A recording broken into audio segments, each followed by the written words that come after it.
Pero mas tipisin yun eh. Pero it's up to you pa rin. It's up to you guys. Kung nag-school, gusto mo, ito na marami.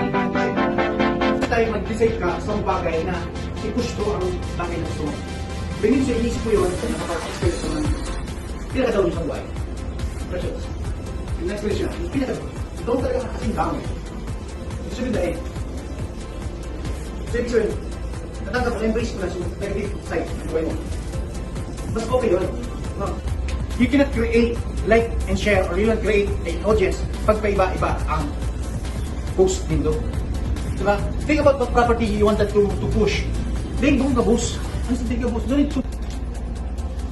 Siyempre, may expectations, 1090, 10% down, 20% loanable, kasi mag-time acquisition. Ano wala? 1090, pag 1090, 10% down, 90% loan.